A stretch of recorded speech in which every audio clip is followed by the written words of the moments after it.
So I'm waiting on a special food delivery for dinner, but while I'm waiting here, I wanted to go back to what happened to me while I was on that ship during those 7 days. And I wanted to address really some companies that both wronged me, some big companies that both wronged me and some that did the right thing. It's just a few.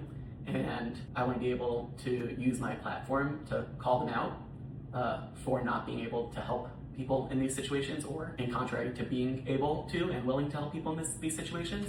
So I'm going to start off with the company that pulled through for me, and that was Delta.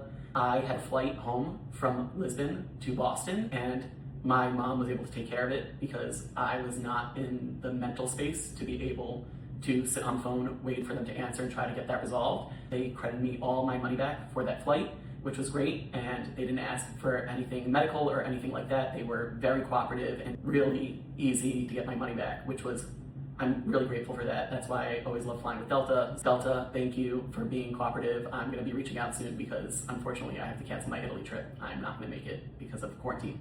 Okay, in contrary, there's an airline who was not helpful at all and was uncooperative and not understanding of the situation, and that's TAP Airlines. And not only were they not cooperative during that situation, when I had originally booked my flights, I changed my flight, I made a mistake and changed it within 30 seconds. And they wanted me to go through this whole process to get a refund. Like, they weren't allowing me to just change the flight to the new flight within 30 seconds of booking it. So I was already annoyed with TAP Airlines. And then I called them the day I was supposed to fly home, and they wouldn't let me cancel my flight and get credited or get a refund for it. They wouldn't let me do it. And I'm like, did you guys want me to go on that flight? Because it physically wasn't possible, and going on the flight could put other people at risk. So TAP Airlines, you have some explaining to do.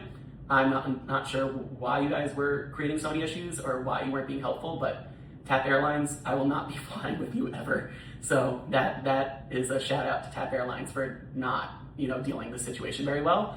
And then in the middle, there was Booking.com. I had a hotel booked in Cape Verde. Obviously, I could not get off the ship. I would have potentially put other people at risk, and I couldn't stay at that hotel. And unfortunately, I could not cancel through the hotel, and I also couldn't cancel through Booking.com, and there was no way for me to figure out how to address that issue. So Booking.com, I would like clarification on that. That would be great as well. I think I need time to talk more about those days on the ship. I mean, I really didn't do much. I was just basically stuck in my cabin. We didn't have to stay in our cabin all the time, but I was very scared, so I decided to do that, and I hope in the future to be able to tell more of my story from that time. But for now, that's it for me, and I can't wait to share with you what I'm having for dinner. I'm very, very excited.